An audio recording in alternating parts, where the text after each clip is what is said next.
Doctor ortho Ayurvedic oil and capsule. अब दर्द भी घुटने टेकेगा।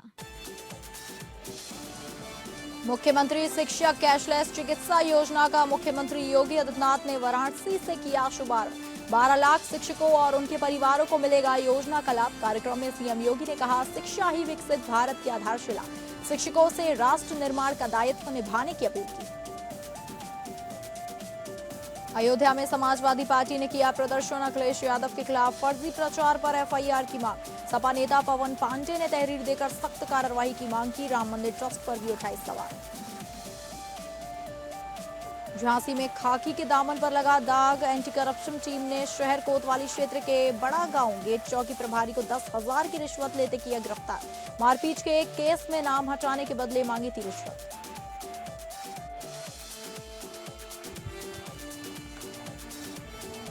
नमस्कार, आप सभी का बहुत स्वागत है उत्तर प्रदेश बुलेटिन में और मैं हूं आपके साथ अंकिता सिंह। शुरुआत करेंगे बुलेटिन की, जहां मुख्यमंत्री योगी आदित्यनाथ ने वाराणसी से मुख्यमंत्री शिक्षा कैशलेस चिकित्सा योजना का शुभारंभ किया, जिससे प्रदेश के करीब 12 लाख शिक्षक और उनके परिवार लाभान्वित होंगे। इस दौरान उन्होंने 1.10 करोड़ छात्रों के खातों में डीबीटी के माध्यम से 1200 रुपए भी भेजे और शिक्षकों की सामाजिक सुरक्षा हेतु एमओयू पर हस्ताक्षर किए। मुख्यमंत्री योगी ने मुख्यमंत्री शिक्षा कैशलेस चिकित्सा योजना के शुभारंभ अवसर पर शिक्षकों को राष्ट्र निर्माण की सबसे महत्वपूर्ण कड़ी बताते हुए कहा कि प्रत्येक नागरिक का दायित्व है कि हर बच्चे को विद्यालय तक पहुंचाए, लेकिन शिक्षकों की जिम्मेदारी सबसे अधिक है। उन्होंने कहा कि निपुण भारत अभियान प्रधानमंत्री नरेंद्र मोदी का विजन है, जिसका उद्देश्य प्रत्येक बच्चे को बुनियादी शिक्षा में दक्ष बनाना है। मजबूत शिक्षा व्यवस्था ही सशक्त राष्ट्र की नींव रख सकती है और इस जिम्मेदारी का निर्वहन शिक्षकों को करना होगा।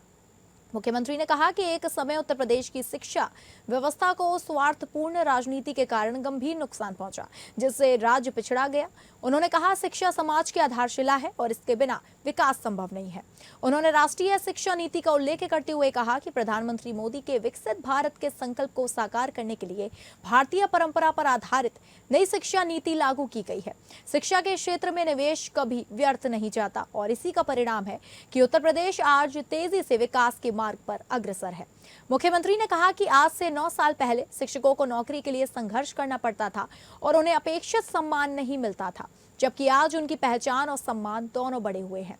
उन्होंने शिक्षकों से आह्वान किया कि वे देश के भविष्य और राष्ट्रीय अखंडता के प्रति अपनी जिम्मेदारी का ईमानदारी से निर्वहन करें।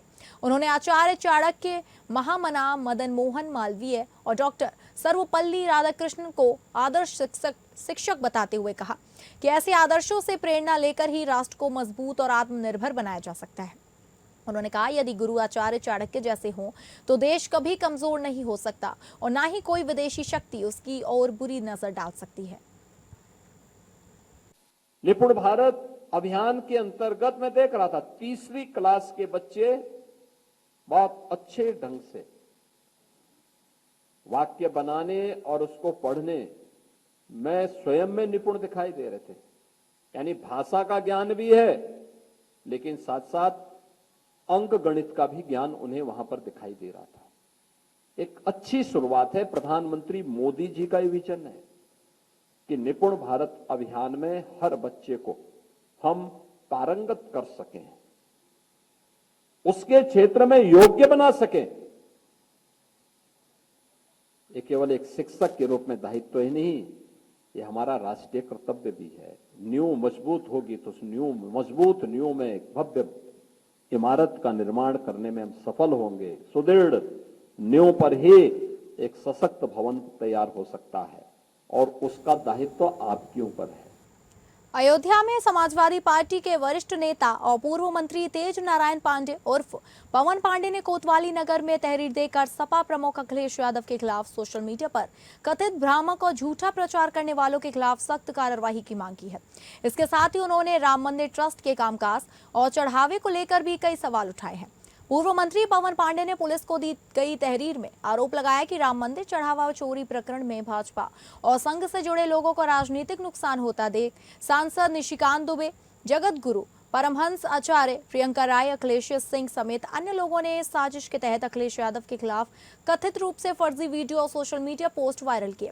उन्होंने सभी के खिलाफ तत्काल एफआईआर दर्ज कर गिरफ्तारी की मांग की है। पवन पांडे ने कहा कि वायरल किए गए पोस्ट में यह दावा किया गया कि मंदिर घोटाले के आरोपी टुन्नू यादव और अखिलेश यादव के बीच 980 बार बातचीत हुई, जबकि यह पूरी तरह मनगढ़ंत और भ्रामक है। उन्होंने कहा, इस तरह की गलत जानकारी फैलाकर जनता को गुमराह करना और सपा की छवि धूमिल करने की कोशिश की गई है। इस दौरान पवन पांडे ने राम मंदिर ट्रस्ट के कुछ पदाधिकारियों पर भी सवाल उठाते हुए चढ़ावे और ट्रस्ट के कामकाज की निष्पक्ष जांच की मांग की है। उन्होंने चंपत राय, अनिल मिश्रा, गोपाल राव और गोविंद देवगिरी के खिलाफ एफआईआर दर्ज करने की मांग की है। इसके साथ ही ट्रस्ट के कोषाध्यक्ष गोविंद देवगिरी जी महाराज से नैतिक आधार पर इस्तीफा देने की भी मांग की है। समाजवादी पार्टी के माननीय राष्ट्रीय अध्यक्ष ने आरोप लगाया था कि ट्रस्ट में चोरी हो रही है, कोष के साथ खिलवाड़ हो रहा है और उसके प्रमाण मिले। 8 लोग जेल चले गए, चंपत राय, अनिल मिश्रा, गोपाल राव बाहर कर दिए गए। अखिलेश यादव जी ने जो बात कही थी वो सच साबित हुई कि मंदिर में चोरी हो रही है, मंदिर के कोष के साथ, चढ़ावे के साथ लूट हो रही है। उसके प्रमाण मिले, सब बाहर हो गए। अब ये बात भाजपा, संघ और विहिप के लोगों को बहुत बुरी लगी कि अखिलेश यादव जी ने बात खोल दिया। संघ, विहिप और भाजपा की चोरी अखिलेश यादव जी ने पकड़ ली। ये बात संपूर्ण भाजपा को बहुत बुरी लगी। अब उसमें एक अभियुक्त टुन्नू यादव हैं। अब जब कुछ नहीं पाए तो बता रहे टुन्नू यादव अखिलेश जी की बात होती थी, इतनी बार बात हुई।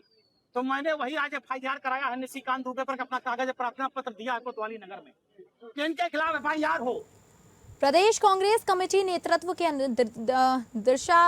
निर्देश अनुसार जिला कांग्रेस कमेटी द्वारा जिलाध्यक्ष गोपाल कुलश्रेष्ठ की अध्यक्षता में अयोध्या स्थित प्रभु श्री राम मंदिर में चढ़ावे की हुई चोरी व इन चढ़ावा चोरों से मुक्ति के लिए सद्बुद्धि पदयात्रा का आयोजन किया गया, जो कांग्रेस कमेटी कार्यालय मंडी धर्मदास से लेनगंज होते हुए शहर के मुख्य धार्मिक स्थल हनुमान बाबा मंदिर पर जाकर जिसका समापन किया गया। जिलाध्यक्ष गोपाल कुलश्रेष्ठ ने बताया कि अयोध्या स्थित श्री राम मंदिर में चढ़ावे की चोरी एवं वित्तीय अनियमितताओं से जुड़ी खबरों ने करोड़ों राम भक्तों की आस्था को आहत किया है। भाजपा सरकार ने जिनके नाम से वोट लिया, आज उन्हीं प्रभु श्री राम की आड़ में लगभग 200 करोड़ की चढ़ावा की चोरी कर उन्हें ही लूट लिया। वो भूल गए कि भगवान श्री राम एक मर्यादा पुरुषोत्तम है और इन चंदा चोरों ने उनके मंदिर की मर्यादा को भंग किया है, जिनको भगवान श्री राम कभी माफ नहीं करेंगे। या तो त्रेता युग में रावण ने माता सीता को चोरी से हरण किया था, अंततः उनको समाप्त होना पड़ा। आज इन चंदा व चढ़ावा चोरों की दुर्दशा भी एक ऐसी ही करोड़ों राम भक्त रूपी जनता उन्हें इसका जवाब 2027 विधानसभा चुनाव में देगी। कांग्रेस पार्टी का स्पष्ट मानना है कि आस्था से जुड़ी इस संपूर्ण घटना की माननीय उच्च न्यायालय के सिटिंग जज से निष्पक्ष जांच कराई जाए। ट्रस्ट को तत्काल व चंदा चोरों को कड़ी से कड़ी सजा दी जाए, जिससे भविष्य में ऐसी गलती ना हो सके। इन्हीं चंदा व चढ़ावा चोरी से मुक्ति के लिए आज कांग्रेस पार्टी द्वारा सद्बुद्धि पदयात्रा निकाली गई। भाजपा जब से आई है हर चीज की चोरी करती जा रही है। पहले वोटों की चोरी की, फिर उसके बाद सीट चोरी की, फिर उसके बाद विधायक चोरी की, सांसद चोरी की। अब स्थिति जो है भगवान राम को भी नहीं छोड़ रहे, उनके भी चढ़ावा की चोरी की जा रही है। ये चोरी आज से नहीं बल्कि जब से निर्माण कार्य चल रहा है तब से 2 करोड़ की जगह 18 करोड़ में खरीद बेची गई, लाभ लिया गया और जितना चढ़ावा दान दिया गया उसमें घोटाला है। और इस केस में छोटे छोटे लोगों को पकड़ा जा रहा है, बड़ी मछलियां उन्हें छोड़ा जा रहा है। इसमें पूरे बहुत बड़े लोग शामिल है। चढ़ावा चोरी में कांग्रेस पार्टी इनकी सद्बुद्धि के लिए पदयात्रा निकाली है और मांग करती है इसकी निष्पक्ष जांच की जाए और इसमें जो दोषी है उन्हें कड़ी से कड़ी सजा दी जाए। झांसी पहुंचे समाजवादी पार्टी के बलिया सांसद सनातन पांडे ने भाजपा सरकार पर जमकर हमला बोला। उन्होंने आरोप लगाया कि केंद्र और प्रदेश सरकार विपक्ष की आवाज दबाने के लिए सत्ता और सरकारी एजेंसियों का दुरुपयोग कर रही है। साथ ही दावा किया गया कि मौजूदा माहौल बरकरार रहा तो 2027 में उत्तर प्रदेश में समाजवादी पार्टी की सरकार बनेगी। सपा सांसद सनातन पांडे मंगलवार को जनेश्वर मिश्र की जयंती कार्यक्रम की तैयारियों का जायजा लेने झांसी पहुंचे। सर्किट हाउस में पार्टी पदाधिकारियों कार्यकर्ताओं के साथ बैठक के बाद उन्होंने मीडिया से बातचीत में कई राजनीतिक मुद्दों पर अपनी राय रखी। उन्होंने कहा कि जनता बदलाव चाहती है और 2027 में प्रदेश में सपा की वापसी तय है। सांसद ने सपा सांसदों की कथित बगावत की चर्चाओं पर भी प्रतिक्रिया दी। उन्होंने कहा उनके बारे में भी कई तरह की चर्चाएं हुई, लेकिन ऐसा कुछ नहीं हुआ। वहीं सपा के बागी विधायक और मंत्री मनोज पांडे से जुड़े सवाल पर उन्होंने कहा, यहाँ शेरों का मेगा लगा है और आप कुत्ता बिल्ली की बात कर रहे हैं। राम मंदिर में चढ़ावे की कथित चोरी के मुद्दे पर भी सांसद ने भाजपा पर निशाना साधा। उन्होंने कहा उनकी मां ने भी मंदिर निर्माण के लिए चंदा दिया था और दोषियों के खिलाफ कार्रवाई होनी चाहिए। साथ ही उन्होंने कहा कि समाजवादी पार्टी ने हमेशा ब्राह्मण समाज का सम्मान किया है और सभी वर्गों की भागीदारी की राजनीति की है। समाजवादी पार्टी के राष्ट्रीय अध्यक्ष जी ने अपने नेताओं की बैठक करके कहा है कि किसी की भावनाओं को अब ठेस पहुंचाने का नहीं काम करेंगे, चाहे छोटा प्रवक्ता हो चाहे बड़ा प्रवक्ता हो, छोटा हमारा कार्यकर्ता हो और चाहे बड़ा नेता हो, इसकी छूट आपको नहीं दी गई है। हमें उस दिन का गवाह हूँ। हम 12 तारीख को थे, ये बात आई, राष्ट्रीय पार्टी से कहा अब तो पार्टी का तो नहीं खोलूँगा। हमारे एक मंत्री जी हैं, उन्होंने हमको ही किया है कि सांसदों से बात चल रही है, 25-26 सांसदों को लेकर के बागी बलिया के सांसद जो है उसका नेतृत्व करेंगे। दुनिया की कोई ताकत नहीं है जो सांसद पाया को ऑफर दे सके। और आता तो हम ले लेते, किसी कमजोर अपने प्रत्याशी को लाने के दे देते। पत्रकारों की सुरक्षा और अधिकारों को लेकर नेशनल मीडिया प्रेस क्लब ने केंद्र सरकार से ठोस कदम उठाने की मांग की है। संगठन का कहना है कि पत्रकारों पर बढ़ते हमलों, फर्जी मुकदमों और उत्पीड़न को देखते हुए पत्रकार सुरक्षा कानून जल्द लागू किया जाए। साथ ही सेवानिवृत्त एवं वरिष्ठ पत्रकारों के लिए राष्ट्रीय पेंशन और सामाजिक सुरक्षा योजना शुरू करें। ड्यूटी के दौरान मृत्यु या स्थायी दिव्यांगता की स्थिति में पर्याप्त बीमा और आर्थिक सहायता देने की भी मांग की गई है। कानपुर के जिला महामंत्री सुरेश सविता ने पत्रकारों की हत्या और गंभीर मामलों की सुनवाई के लिए फास्ट ट्रैक कोर्ट तथा प्रिंट, इलेक्ट्रॉनिक और डिजिटल मीडिया के हितों की रक्षा के लिए स्वतंत्र राष्ट्रीय मीडिया आयोग के गठन की आवश्यकता बताई। संगठन ने छोटे और मंझोले मीडिया संस्थानों को सरकारी विज्ञापनों का पारदर्शी एवं समयबद्ध वितरण सुनिश्चित करने की मांग की है। इस दौरान राष्ट्रीय अध्यक्ष एमडी शर्मा, राष्ट्रीय उपाध्यक्ष धर्मेंद्र सिंह, मंडल अध्यक्ष दिग्विजय सिंह, मंडल महामंत्री वीरेंद्र शर्मा, जिलाध्यक्ष अमित सिंह सहित कई पदाधिकारी मौजूद रहे। पत्रकार सुरक्षा की मांग काफी लंबे समय से चली आ रही है और भारत के कई राज्यों में कई संगठनों के द्वारा इस मांग को उठाया जा रहा है कि पत्रकारों को भी सुरक्षा मुहैया कराई जाए, लेकिन सरकार अभी तक इस मामले में नहीं चेती है। इसी क्रम में आज कानपुर में भी नेशनल मीडिया प्रेस क्लब के द्वारा पत्रकार सुरक्षा अन्य सुविधाओं को लेकर कुछ सूत्री मांगों को लेकर एक ज्ञापन जिलाधिकारी कार्यालय पहुंच करके दिया गया है। आप मेरे पीछे की तस्वीर देख सकते हैं, ये सभी पत्रकार हैं जिन लोगों ने पत्रकारों की सुरक्षा के लिए मांग उठाई है और हम लोग बात करेंगे, जानेंगे कि क्या कुछ मांग है, कितने सूत्री मांगों पर आज ज्ञापन सौंपा गया। जी देखिए, मेरा नाम सुरेश कुमार सविता है, मैं नेशनल मीडिया प्रेस क्लब से महामंत्री हूँ और आज हम लोग ने नेशनल मीडिया प्रेस क्लब के तत्वाधान में डीएम साहब को एक ज्ञापन सौंपा जिसमें पत्रकारों के हितों में कई निम्न मांगे हैं, जिसमें पत्रकार सुरक्षा हेतु कई निम्न मांगे हम लोगों ने मांगी है, क्योंकि कहीं ना कहीं हम लोग कवरेज करने जाते हैं तो बड़ा रिस्क रहता है। कई बार ऐसा होता है कि फर्जी मुकदमे लिखवाए जाते हैं, तो इन्हीं सब कुछ चीज़ों को जोड़कर हम लोग ने निम्न शर्तें रखी हैं डीएम साहब से। जैसा कि आपने देखा कि अगर मांगे पूरी नहीं हुई तो सड़क पर आगे ये विरोध रूप ले सकता है, लेकिन इसी के साथ आपको बता दें कि 7 सूत्री मांगों के साथ ये जो ज्ञापन है जिलाधिकारी कार्यालय में एसीएम को सौंपा गया है। देखना ये है कि ज्ञापन अधिकारी के पास पहुंचने के साथ ही मुख्यमंत्री को कब प्राप्त होता है और मुख्यमंत्री इस ज्ञापन पर कब संज्ञान लेते हैं। कैमरा पर्सन गौरव निगम के साथ कुणाल सिंह, एपीएन न्यूज़ कानपुर। जहां उत्तर प्रदेश के मुख्यमंत्री माननीय योगी आदित्यनाथ ने कैबिनेट में फतेहपुर जिले को बड़ी सौगात देते हुए ठाकुर युगराज सिंह विश्वविद्यालय को मान्यता दे दी है। यह जनपद का पहला विश्वविद्यालय होगा जिससे उच्च शिक्षा को नई दिशा मिलेगी। विश्वविद्यालय में सस्ती, गुणवत्तापूर्ण और रोजगारपरक शिक्षा पर विशेष जोर दिया जाएगा। पिछड़े जिले के छात्रों को अब बेहतर शैक्षणिक सुविधाएं स्थानीय स्तर पर मिल सकेंगी। विश्वविद्यालय बनने से युवाओं को उच्च शिक्षा के लिए बाहर नहीं जाना पड़ेगा। संस्थान के जल्द निर्माण और संचालन की प्रक्रिया शुरू होने की उम्मीद है। विश्वविद्यालय प्रबंधन ने इस फैसले पर मुख्यमंत्री योगी आदित्यनाथ का आभार जताया। इस निर्णय को फतेहपुर के शैक्षणिक विकास की दिशा में एक महत्वपूर्ण कदम माना जा रहा है। वहीं जनपद में स्थापित ठाकुर युगराज सिंह विश्वविद्यालय को लेकर आयोजित प्रेस कॉन्फ्रेंसिंग में अभय ग्रुप के चेयरमैन अभय प्रताप सिंह ने इसे फतेहपुर के लिए ऐतिहासिक उपलब्धि बताया। उन्होंने कहा यह केवल एक विश्वविद्यालय की स्थापना नहीं बल्कि वर्षों के संकल्प, संघर्ष और सामूहिक प्रयासों का परिणाम है, जो जिले के युवाओं को गुणवत्तापूर्ण एवं रोजगार परक उच्च शिक्षा उपलब्ध कराने की दिशा में महत्वपूर्ण कदम साबित होगा। हैं और एजुकेशन में व्यवसाय को नहीं जोड़ते हैं।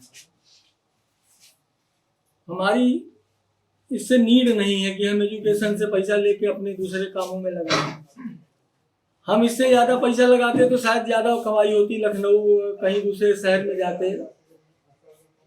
ये हमारी जन्मभूमि है, कर्मभूमि है हमारी, तो हमारे पास जो भी है सब कुछ फतेहपुर के लिए समर्पित है। हम लोग शुरुआत करेंगे मेडिकल कॉलेज की, MBBS की जो है हम लोग प्रोसेस शुरू कर दिए हैं। इसी यूनिवर्सिटी कैंपस में मेडिकल की पढ़ाई, आपके आयुर्वेद का मेडिकल कॉलेज, दोनों के लिए हम लोग 26-28 में आवेदन डालने जा रहे हैं। कोशिश है कि 28-29 में हम फतेहपुर में दूसरा मेडिकल कॉलेज देने का काम करेंगे। लखनऊ के आलमबाग में एक निजी स्कूल में स्मार्ट कक्षाओं और संगीत कक्ष का उद्घाटन लखनऊ की महापौर सुषमा खरकवाल ने किया। इस अवसर पर पूर्व महापौर संयुक्ता भाटिया भी मौजूद रही। महापौर ने कहा कि आधुनिक तकनीक और संगीत जैसी रचनात्मक गतिविधियां बच्चों के सर्वांगीण विकास में महत्वपूर्ण भूमिका निभाती हैं। उन्होंने विद्यालय प्रबंधन की इस पहल की सराहना करते हुए कहा कि बेहतर शिक्षा और सही मार्गदर्शन से बच्चे देश और समाज का नाम रोशन कर सकते हैं। कार्यक्रम में विद्यालय प्रबंधन, शिक्षक, अभिभावक और बड़ी संख्या में छात्र उपस्थित रहे।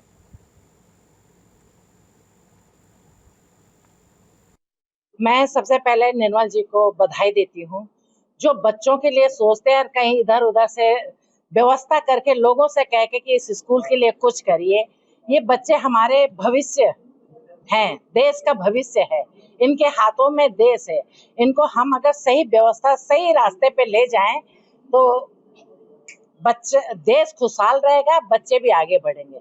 आप ये सोचिए, छोटा बच्चा एक बिल्कुल प्लेन कागज के जैसे होता है, और अगर उसको सारी व्यवस्था सब कुछ दें, एक माँ पहली टीचर होती है, दूसरा टीचर स्कूल में होते हैं।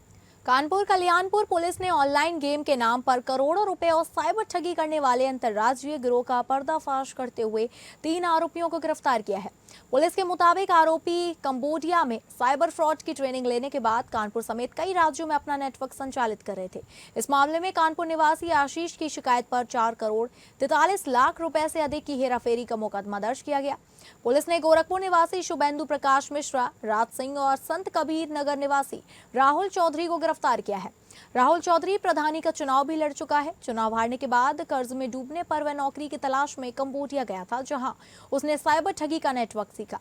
पुलिस ने आरोपियों के कब्जे से मोबाइल फोन, लैपटॉप, बैंक से जुड़े दस्तावेज और 48 सिम कार्ड बरामद किए हैं। और जांच में सामने आया कि गिरोह ठेला और रेहड़ी लगाने वालों के दस्तावेजों पर सिम कार्ड हासिल करता था और उन्हीं के जरिए ऑनलाइन गेमिंग व निवेश के नाम पर लोगों से ठगी करता था। पुलिस के मुताबिक गिरोह के 2 अन्य सदस्य सौरभ पांडे और इमरान अभी फरार हैं। दोनों किराए पर बैंक खाते उपलब्ध कराते थे। वहीं एक्सिस बैंक के एक मैनेजर की भूमिका की भी जांच दायरे में है। पुलिस कमिश्नर रघुवीर लाल ने बताया कि गिरोह के पूरे नेटवर्क की जांच की जा रही है और फरार आरोपियों की गिरफ्तारी के लिए पुलिस टीम लगातार दबिश दे रही है। 93 लाख रुपया का जो फ्रॉड हुआ था, इसमें एक FIR पंजीकृत हुई थी आशीष कुमार के द्वारा कल्याणपुर थाने में, जिसमें से 52 NCRP पोर्टल पर कंप्लेन थी इस खाते पर, और इस खाते से 32,000 खातों में पैसा जाना दिखाया गया था, जो ऑनलाइन गेमिंग से रिलेटेड था। इसमें हम लोगों ने 3 जो अभियुक्त हैं उनको पकड़ा है। अभी 2 फरार हैं, एक सौरभ पांडे और एक इमरान जो मुंबई में है, इनको पकड़ा जाना बाकी है। इसमें जो कंप्लेनेंट आशीष है, इनको ये बताया गया था कि आप अपना खाता दीजिए जिसकी लिमिट ज़्यादा है, करीब 400-500 करोड़ हो, और हम आपको 30% पैसे डोनेशन के रूप में देंगे। आशीष को लखनऊ में नवंबर महीने में रखाया गया था और उनको एडवांस में कुछ पैसा दिया गया था। झांसी में कानून के रखवाले ही कानून तोड़ते पकड़े गए। एंटी करप्शन टीम ने शहर कोतवाली शहर क्षेत्र के बड़ा गांव गेट चौकी प्रभारी को 10,000 रुपए की रिश्वत लेते हुए रंगे हाथ गिरफ्तार कर लिया। आरोप है कि दरोगा पहले ही 60,000 रुपए वसूल कर चुका था और अब 10,000 की नई मांग कर रहा था। कार्रवाई के बाद पुलिस महकमे में हड़कंप मचा हुआ है।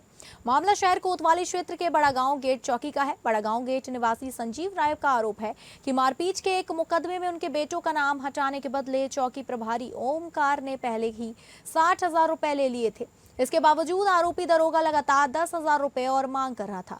परेशान होकर संजीव राय ने फेसबुक के जरिए एंटी करप्शन टीम का नंबर हासिल किया और पूरी शिकायत दर्ज कराई। शिकायत के सत्यापन के बाद एंटी करप्शन टीम ने जाल बिछाया और जैसे ही दरोगा ने 10,000 रुपए की रिश्वत ली, टीम ने उसे मौके पर ही रंगे हाथ दबोच लिया। गिरफ्तारी के बाद आरोपी को सदर थाने ले जाया गया, जहां उसके खिलाफ भ्रष्टाचार निवारण अधिनियम के तहत कार्रवाई की जा रही है। इस कार्रवाई ने एक बार फिर पुलिस विभाग की कार्यप्रणाली पर सवाल खड़े कर दिए हैं।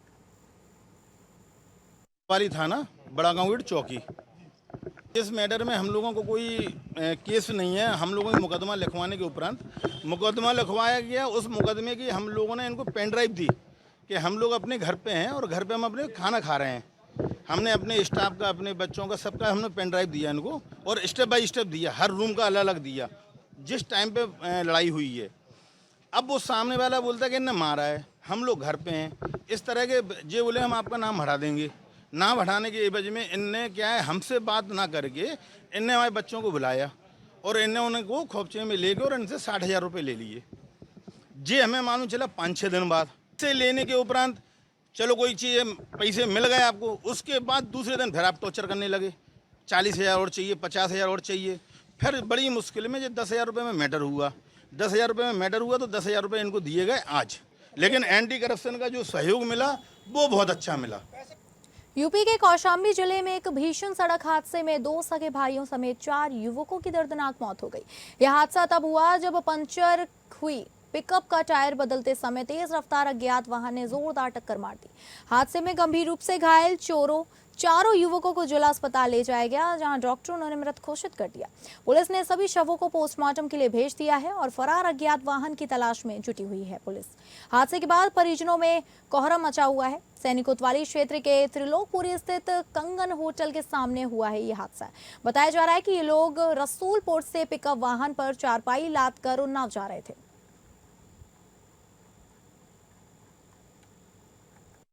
से उन्नाव हुई है चारपाई, तो रास्ते में टायर पंचर हो गया। तो फिर ये लोग टायर पंचर वालों को बुलाएं तो 2 लोग अपना टायर खोल बांध रहे थे, तो 2 लोग शायद मोबाइल जला के दिखा रहे थे। उतने में एक और स्पीड ट्रक आई, चारों को टक्कर मार दी। तो 2 तो शायद जख्मी सब थे और जिला अस्पताल पहुँचते एक बचा था, बाकी सब खत्म हो गए थे, 4 के चारों खत्म हो गए। तो फिलहाल उत्तर प्रदेश बुलेटिन में बस इतना ही। नमस्कार।